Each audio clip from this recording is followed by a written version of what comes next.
This is your number one. Why do you think this quote, "na woman dey drive"? Why do you think it is an unspoken rule? Another perspective is that I feel it comes from the place of lack of patience. It's just the societal way that people have already reasoned women to be like already. There are many times that women drive way, way better than men. I want us to separate this superiority thing that you're talking about. Men are always in a haste to bypass rules, while women will always want to follow rules. If you're learning how to drive, you're expected to get your learner's permit, which will cover you for a period of 3 months. Flick Play is the latest feature on the Flickro app. You're listening to only the best Automotive podcast in Nigeria. Okay, good evening, everyone. Good evening. Happy weekend. So great to have each and every one of you here. I hope we all had a great weekend and a restful one, and we're not under the weather. It rained quite heavily in my area, and the worst part is that the rain drenched me to pieces because the bus I entered did not have a window and a door. So I was inside the basket bus, let's put it that way. And these are the issues. But yeah, space where we discuss everything and anything in the automobile space. And if this is your first time joining us, this is Flick Wheel. Again, this is Flick Wheel, the number one Obunge car fixer in Nigeria. Any other one, permit me to say, is a counterfeit. So yeah, in case you want to fix your car and you do not have the funds, we got you covered. Even if you have the funds, we still have you covered because we'd connect you to thoroughly vetted auto technicians nearest to your location. Yeah, so download the Flickle app on the Google Play Store or the App Store to get started.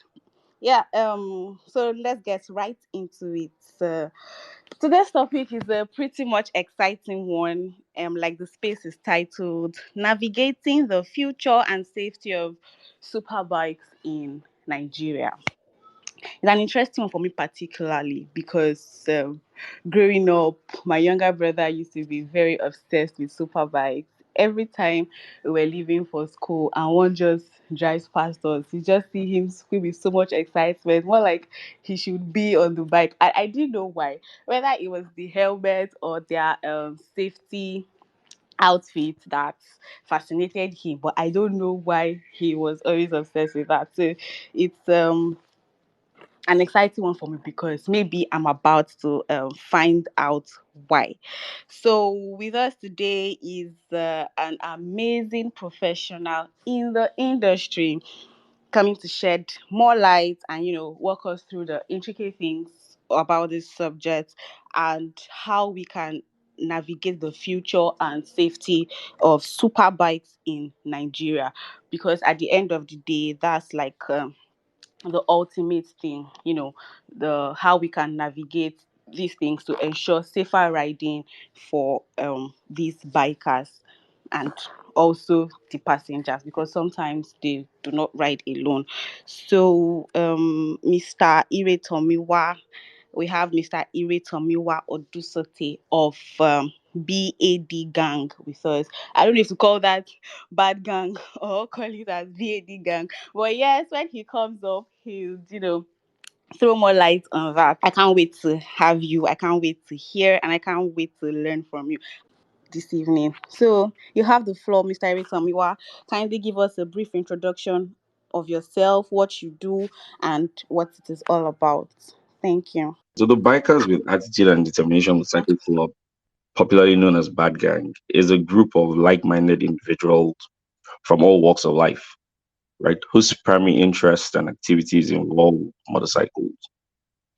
Now, to give just a brief history of how the motorcycle club was formed, as with many other groups and associations, the initial members of Bad Gang were members of another group, a group for graduates of the motorcycle training school called Pro Wheels, the Pro Wheels Motorcycle Training School, and they had very similar interests in riding and shared activities.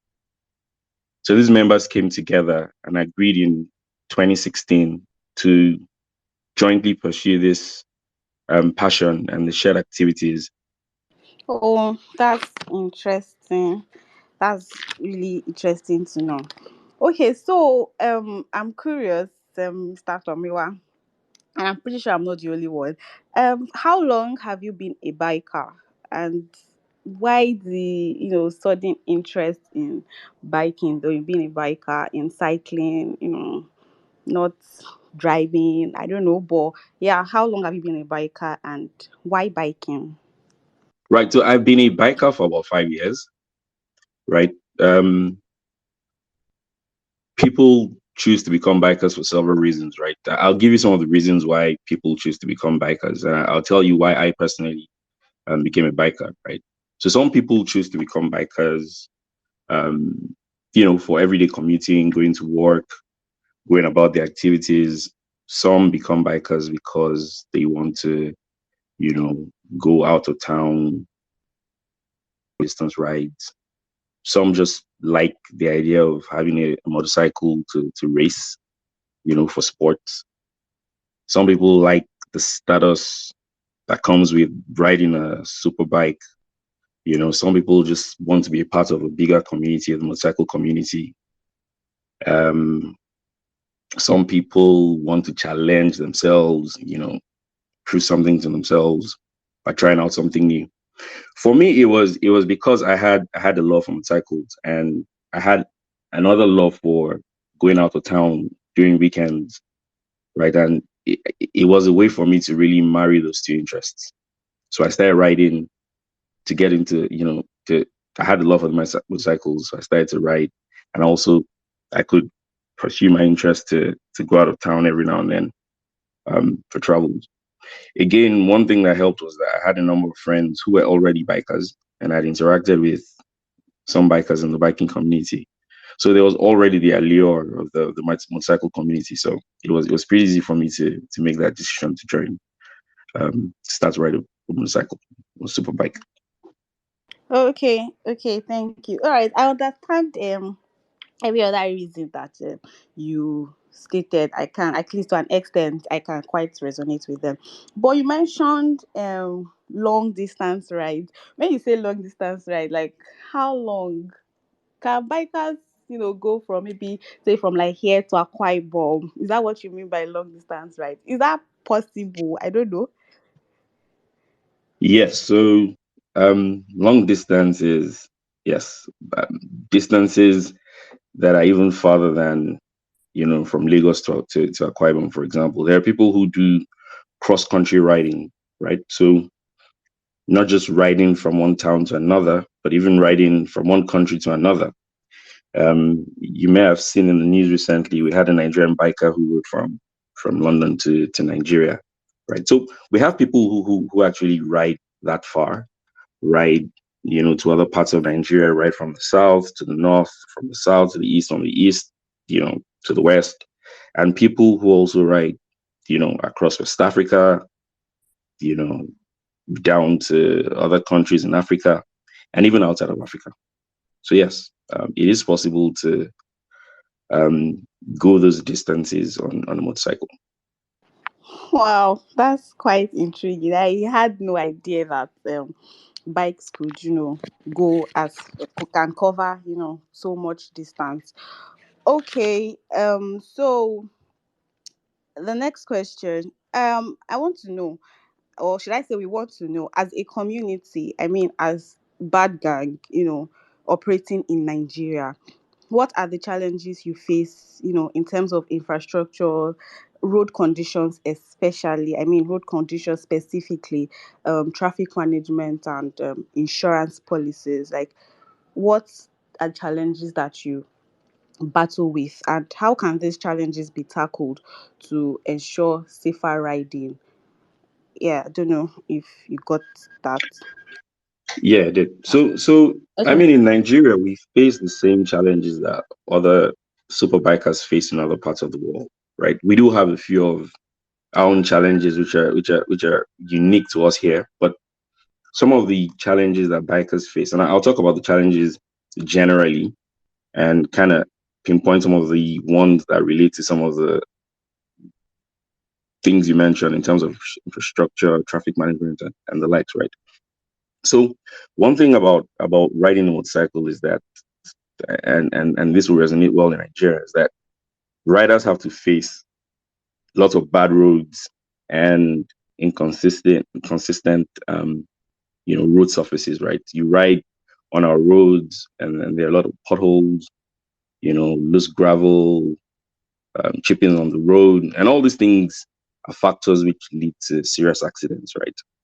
Other hazards that you might find on the road might be diesel that have leaked from vehicles, spilled oil. These are all hazards to riders, right? It's a challenge we face as riders as we ride on the roads, right?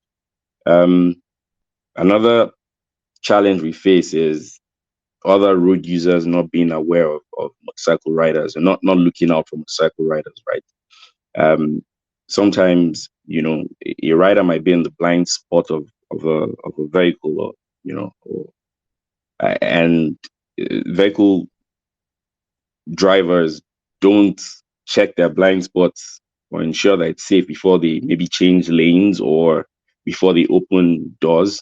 And these things also lead to accidents, right? Pedestrians sometimes are not too aware of motorcycles, and when they're crossing the roads, they sometimes just assume the speeds of these bikes, and they misassume, and sometimes this leads to accidents as well, right?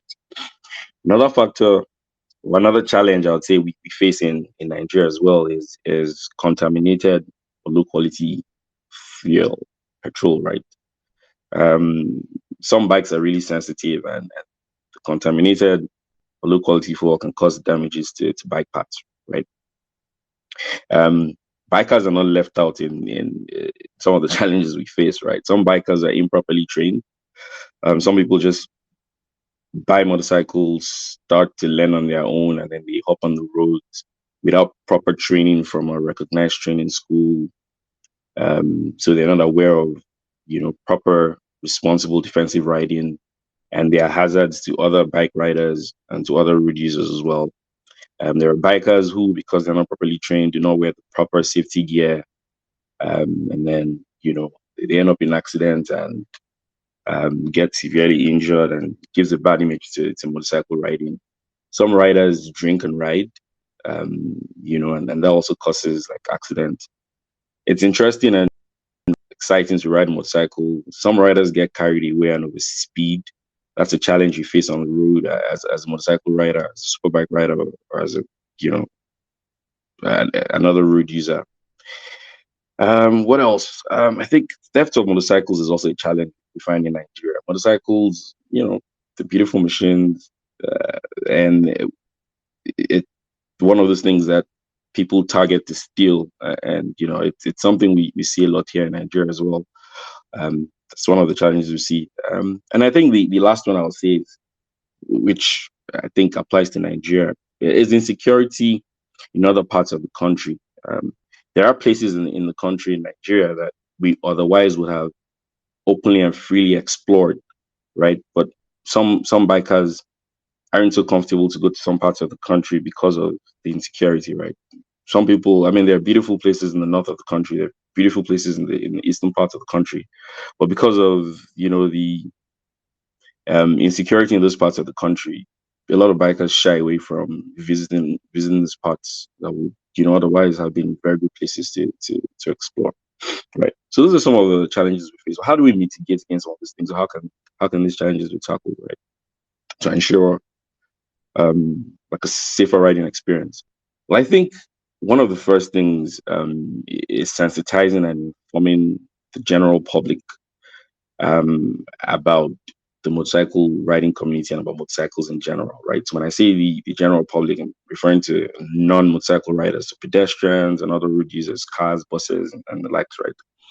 And we can do that, and we do that already by collaborating with, say, agencies or authorities such as the FRC, the Federal Road Safety Commission, the Ministry of Transport, the police itself, and other agencies, right, to kind of like sensitize other road users about motorcycle riding, how to properly share the road space with motorcycle riders, and we also collaborate with our sister motorcycle clubs and other motor-related um, motorcycle associations to try to, do this awareness, right?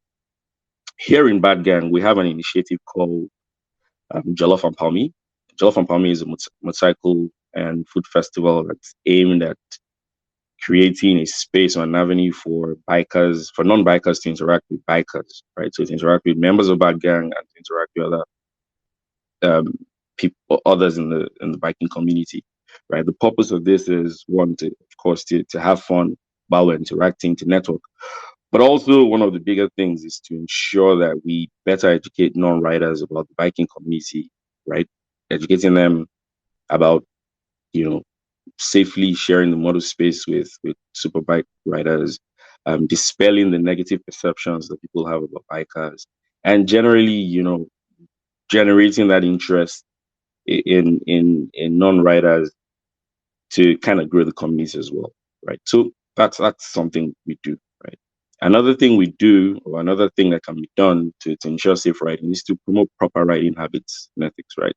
I mentioned the fact that there are some riders who just hop on the bike, start to and get on the road without having proper training, right? So what we try to do, or what can be done, is also to encourage people who want to ride to get trained in recognized training schools. There's a training school in Lagos called the Safe Riders Motorcycle Training School.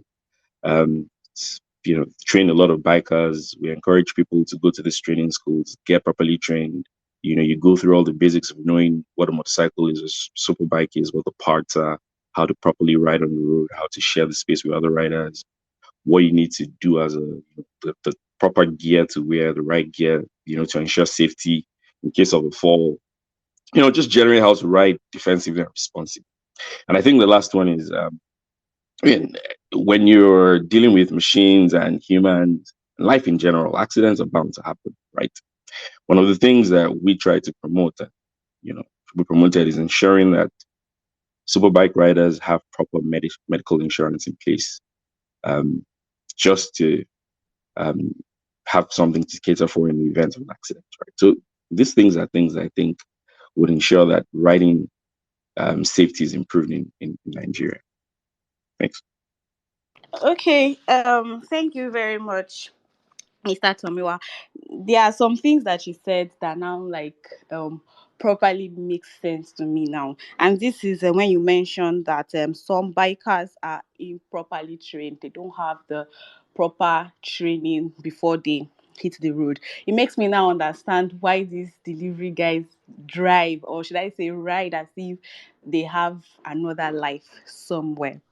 And it's so good to know that. Okay, I always, okay, initially I thought that, oh, maybe there were no measures or initiatives put in place to train these people before they hit the road, because sometimes in the process of their reckless driving they tend to destroy people's goods, because I mean it's a delivery service and they're taking people's items to them.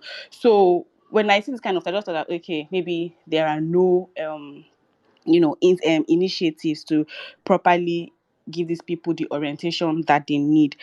Not until I heard you say, oh, that there's safe riders training school here in Lagos. So I don't know if any of the listeners got that down, in case one or two people that really need this training, because I mean safety first. Okay, so I think you already answered the next question that I had. But before we proceed, if you're just joining us, this is Flick Wheel. Like I said, Flick Wheel. Flick Wheel. I want it to stick. This is Flick Wheel, the number one car fixer in Nigeria. You can fix now and pay later, or if you have the money you can still as well fix, and then we'll connect you to the best auto technicians. And I'm very serious, I mean every word of the best auto technicians. Yeah, so download the app on the download the Flickr app on the Google Play Store or the App Store.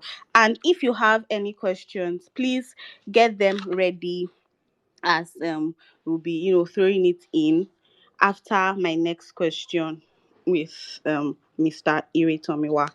Okay, so Mr. Tomiwa, thank you very much. I mean, thank you so much for gracing this space with your presence. I've learned a lot. I've been enlightened a lot.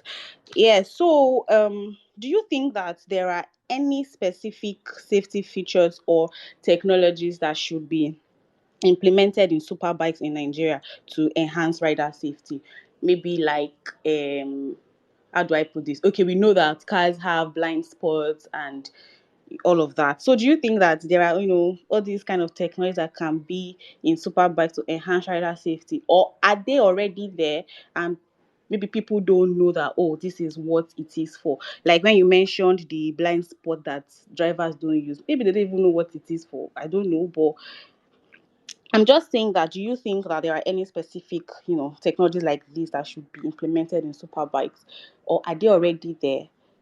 Just, kindly shed more light on that. Thank you. Yes, I'm Olukayode Koshilipama. I'm actually the president of Bad Gang, Bikers with Attitude and Determination. I'm a professional in the telecoms industry, so I work with an original equipment manufacturer and we service mobile operators, private networks, utility companies, governments, and government institutions, and the likes across the entire world. So globally, basically. Yeah, but I work out of Nigeria.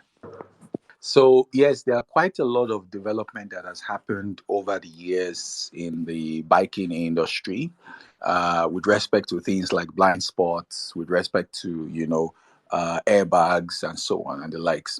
There are safety jackets that have inbuilt airbags such that, on impact, uh, they actually go into action, right?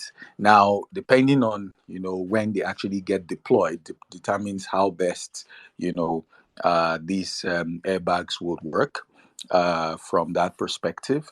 Also, for some of the blind spots, they have been integrated into some helmets. However, it is not enough, from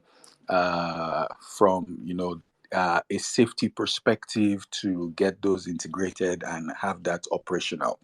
There's still a lot of things that come into perspective when it comes to safety, especially from you as a biker. I realized Tomiwa mentioned things about orientation, right? Apart from orientation, you also need to put some kind of infrastructure in place that protects the bikers and also protects, the drivers. So today, there's a whole lot of things you need to look into or put into consideration. Also, there's a risk factor as a biker. So as a biker, when you're riding, you need to factor all this risk into consideration.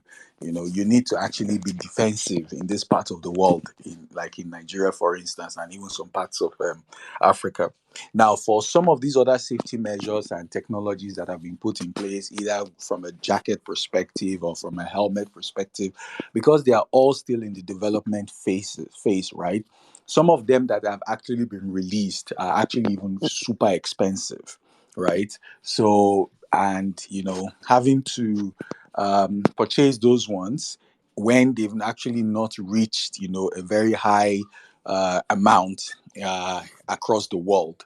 You are not, you need to be conversant, or um, you need to, from a person perspective, you need to be comfortable, that these things have been you need to be comfortable that these things are able to protect you as a person from that perspective. So yes, there are technologies that have been implemented today, but they are super expensive, and there are still a whole lot being in the development phase, and then there are still some that are still coming up, even across all the motorcycle manufacturers, in terms of putting these technologies in place.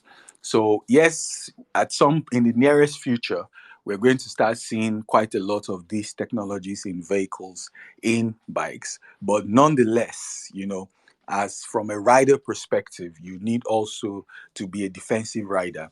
And then you need to be properly geared, irrespective of whether the gear has the technology or not. Okay. Thank you very much. So from the things that you said, I think I picked two things: the safety jackets that comes with inbuilt airbags and helmets that deploy, at the point of Impact. is it impact. Yes, thank you. And then you said that they are pretty expensive. I mean, I think that this delivery guy that we have in this Nigeria, try this Lagos, especially on this Lagos road, those people, they need that thing. And now I just wanted to ask that: is there a way, like, are there how do I put it, measures put in place to probably make these things, maybe even if it's at subsidized rate? Because if it's pretty expensive, I don't think it will be accessible to this bottom funnel people, like the delivery guys I just mentioned. So I don't know, is there like a is there like a plan to make these things more accessible, even if it's at a subsidized rate, so that they can also have access to these things? And then again, is there also like an awareness for this thing? Because I'm not a biker, but then again, I never would have thought that these safety jackets and helmets that you wear might not be all the ones that I see, but I'll never have thought that these things come with inbuilt airbags, and and the helmet also has airbags that, if properly deployed, can save you from injuries or whatnot.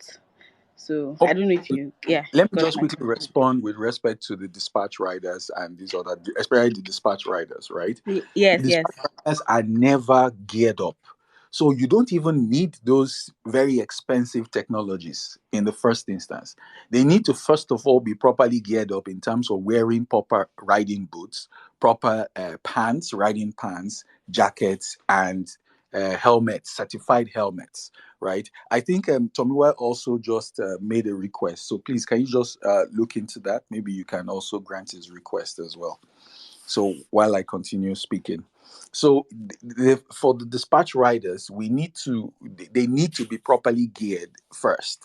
If we have a scenario whereby they are geared, and then we now need to look at something further in terms of enhancing their safety, then we can actually start talking about that.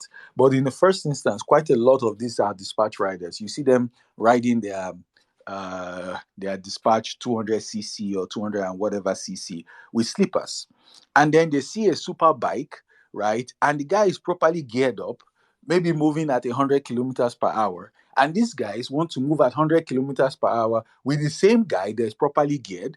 And then, there are lots of potholes, all over the country.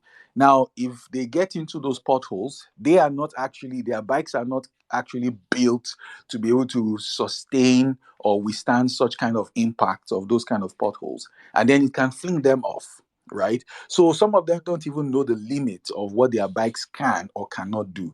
So there is still a whole lot of orientation taking place, and there are quite, I think there are few. There's a company called Red Ridge. I know that they've been doing quite a lot of sensitization, especially among dispatch riders and owners of delivery companies that utilize dispatch riders. So I think they do lots of trainings and reorientation of some of these dispatch riders.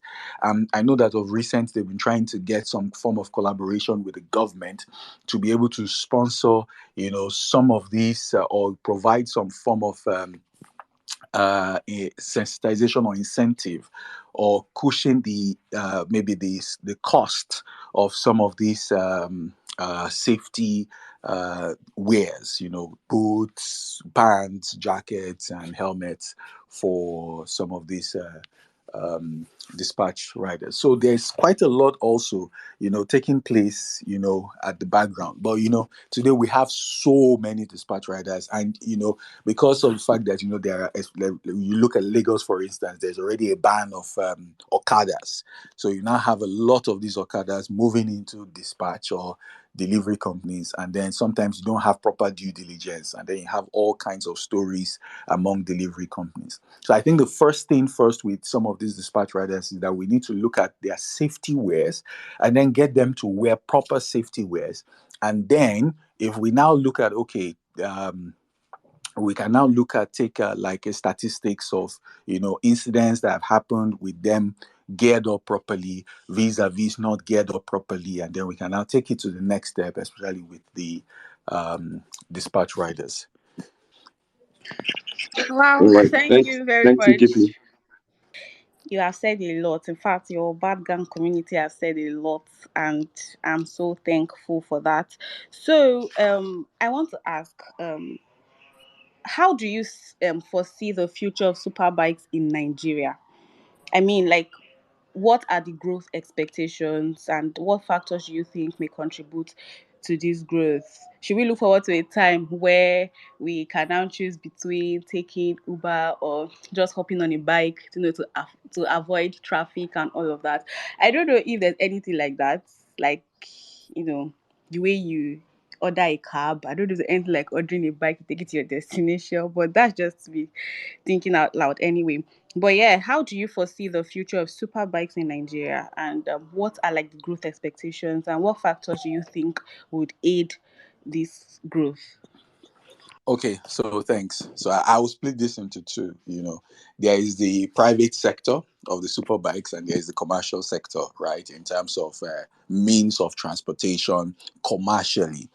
Now, means of transportation commercially, I believe that the government will need to sit down and put together a proper framework that will guide, the use of bikes commercially as a means of transportation for commercial purposes. So, I'm not in the government, so I will not be able to talk so much about that because, there is a whole lot of things that the government looked at in terms of, first of all, banning, Okadas, on major highways or major roads in Lagos.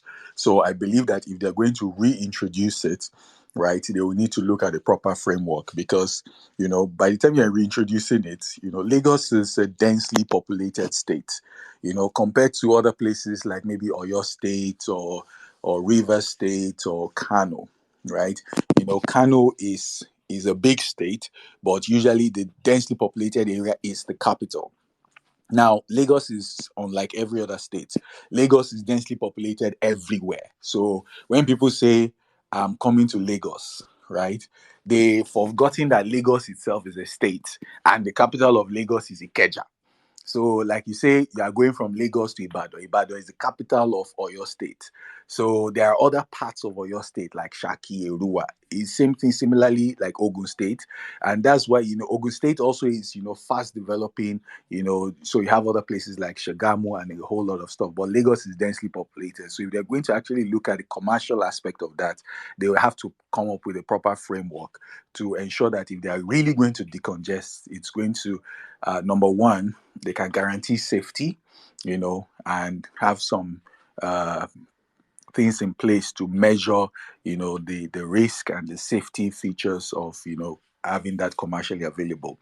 Now, from a private perspective, just like Tomoa rightly said, there are several reasons behind people wanting to ride a bike, right?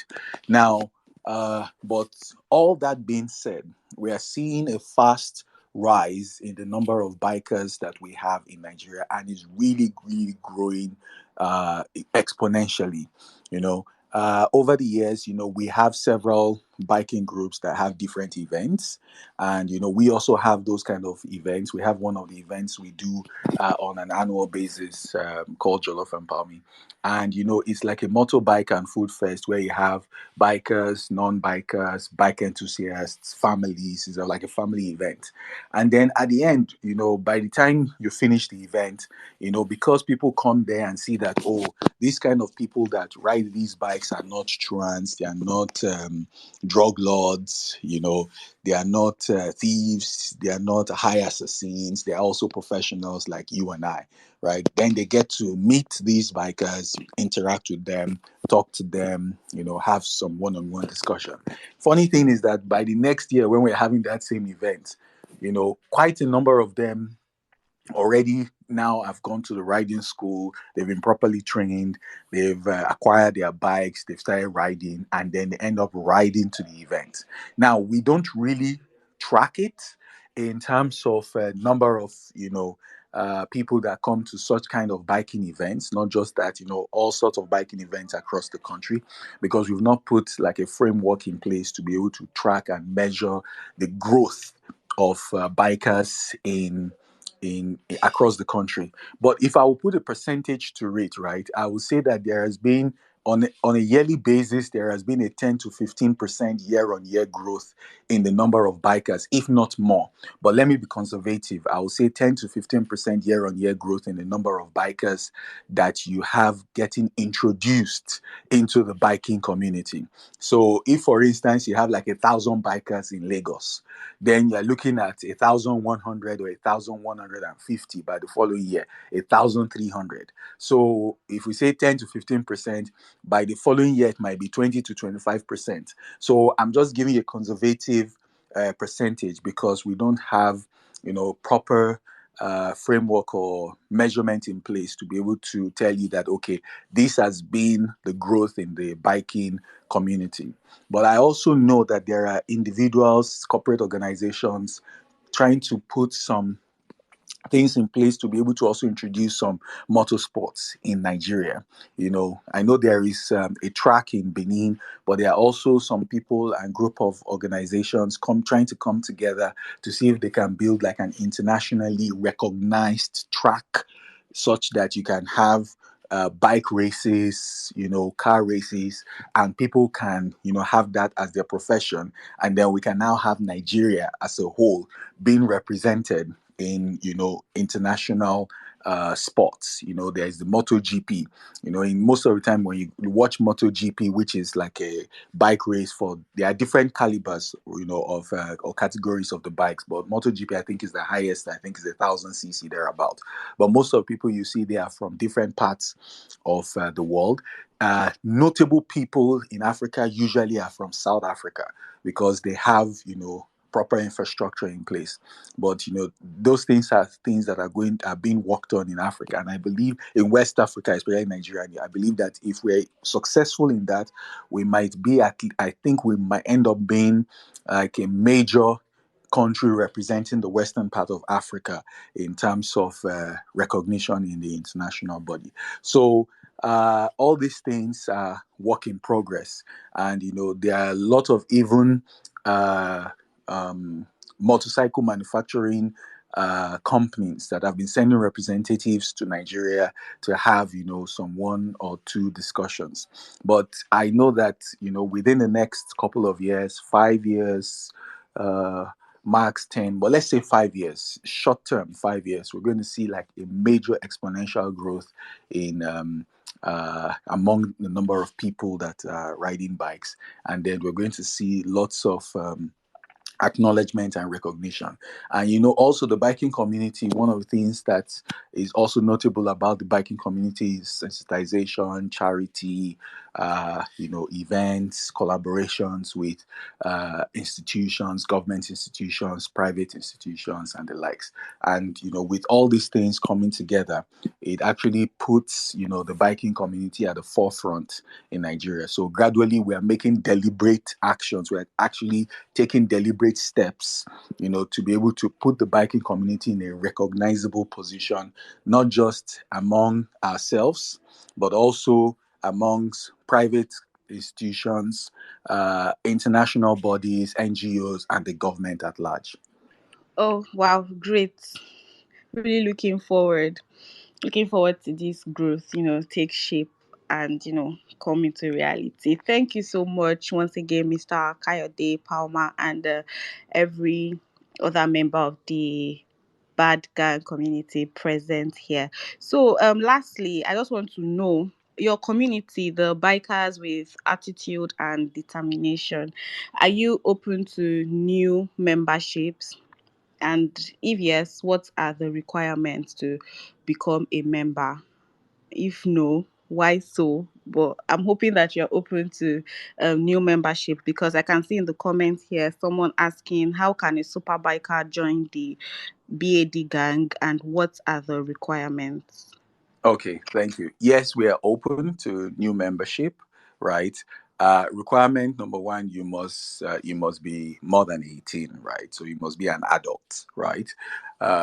Two, you must have a bike of your own, and you must have attended a recognized riding school, because we believe that going through that riding school, you would have been tutored properly on the requirements, to ride safely on the roads in Nigeria, not just in Nigeria, but anywhere across the world, right? And then, once you meet those requirements, you just send in an email to our organization, info@bgnigeria.com, expressing your interest. So the moment you express your interest, a member of the membership team will reach out to you and will take you through the other aspects of the process to get you on board. So simple requirements, 3 to 4 requirements. Oh, okay. Pretty easy steps. All right. Thank you very much once again, Mr. Kaide Palma, and big shout out to every other bad gang community present today. Thank you for giving us your time and your knowledge. Thank you very much. I will not be tired of saying it. This is Fleetwheel, the number one emphasis on number one car fixer in Nigeria. And in case you want to, listen in again, the recording will drop on the podcast and the link will be, right here on our Twitter page. So if you're not following, kindly do so at that car fixer and turn on post notification so you can be notified when the podcast link drops. So yes, thank you guys for listening in, and my name is Anita Daniel, and it was so great to be your host this evening. So goodbye and have a productive week ahead. Remember, we are the number one car fixer in Nigeria. This is your number one. Why do you think this quote, "Na woman dey drive"? Why do you think it is an unspoken rule? Another perspective is that I feel it comes from the place of lack of patience. It's just the societal way that people have already reasoned women to be like already. There are many times that women drive way, way better than men. I want us to separate this superiority thing that you're talking about. Men are always in a haste to bypass rules, while women will always want to follow rules. If you're learning how to drive, you're expected to get your learner's permit, which will cover you for a period of 3 months. Flick Play is the latest feature on the Flickro app. You're listening to only the best Automotive podcast in Nigeria.